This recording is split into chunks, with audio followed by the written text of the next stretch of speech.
welcome again. My name is Elena, and I'm one of the co-founders of Build Up. I think many of you know that we've held the Build Peace Conference in many places, always partnering with a different organization. And I think we like to think that it's strategic where we decide to hold conferences, that it's about tracking the field. But the reality is that although that's true, it's also very serendipitous and it's about connection. And this year, it's also about friendship.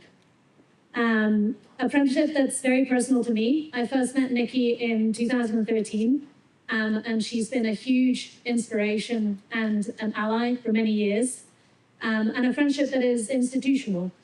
Build Up collaborated with International Alert Philippines, which has now become CCAA.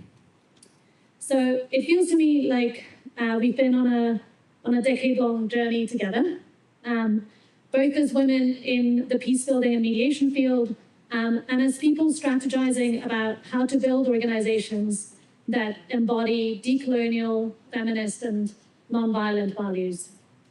In 2013, when Nikki and I first met, we were hosted by International Alert in London for a panel about innovative conflict data and early warning systems.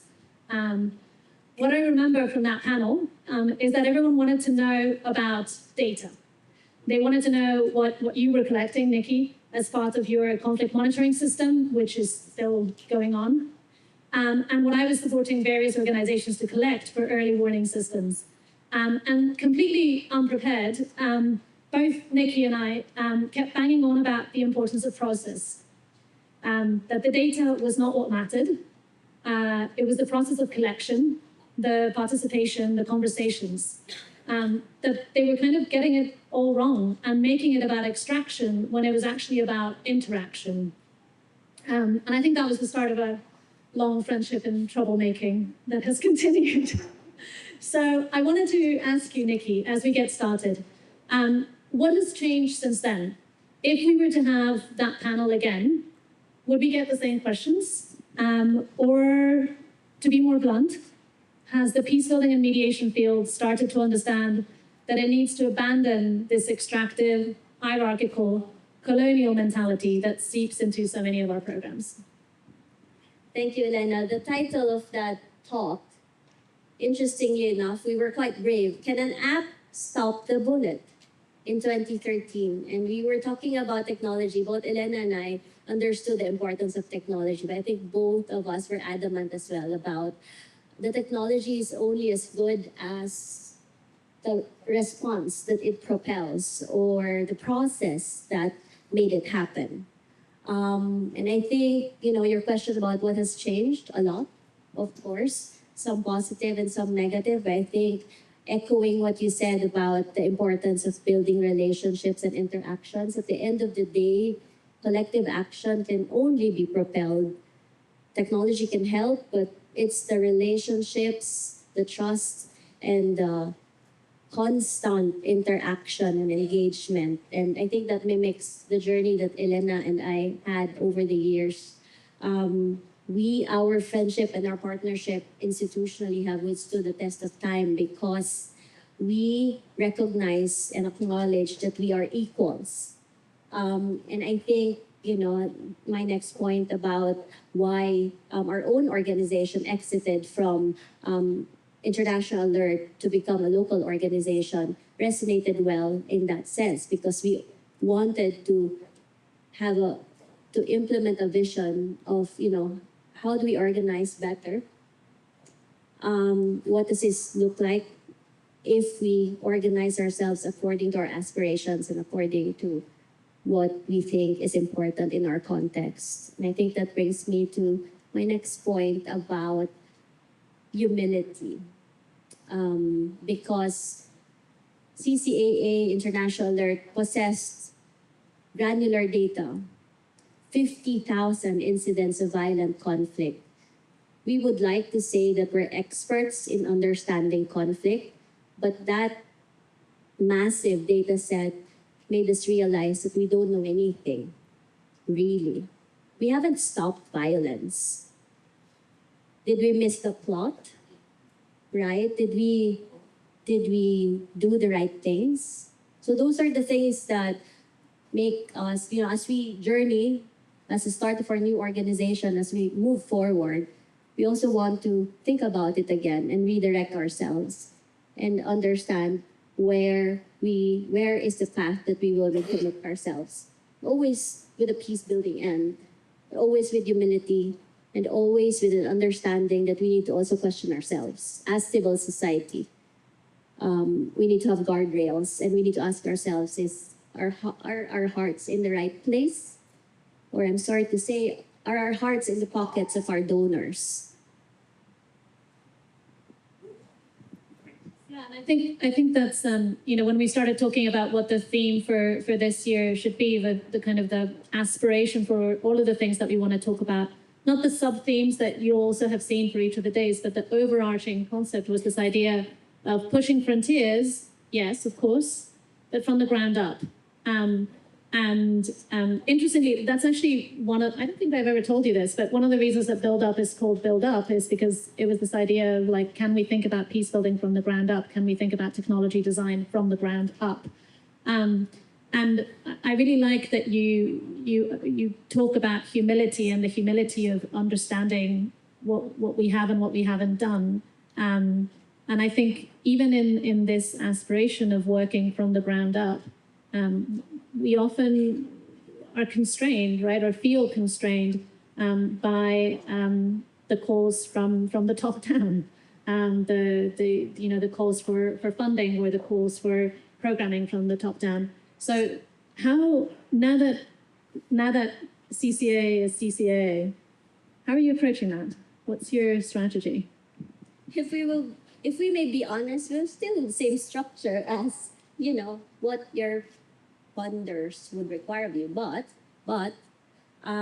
we try, because our work is really steeped on really strong advocacy, and we try to shape that process. And our vision is to really change structures by changing rule systems. And I think there's a way by which, even if, for example, there's a sexy thing in regards to the focus of donors, I think we can still, if we see ourselves as a social movement, we can still shape it rather than it shaping us. And maybe if I can ask another question, I think about this a lot as well. Not only when we think about peace building programming and mediation work, but also when we think about the way that we're approaching new technologies that are emerging and how we choose to engage with them, how we advocate for the regulation, and how we think about the impact they're having on people. And I think there's a need to think about that from the ground up as well. What is the actual impact that the use of social media or the increasing use of AI is having on people, and therefore what kind of regulation should we be looking at? And so this is something that is going to come up in a lot of the talks in the first day. But I'm just curious about how you're thinking about that from the perspective of some of the work that you do that connects technology and conflict. So our understanding of technology is both offline and online. And so a lot of the work that we do, one is the monitoring system, which is like big data.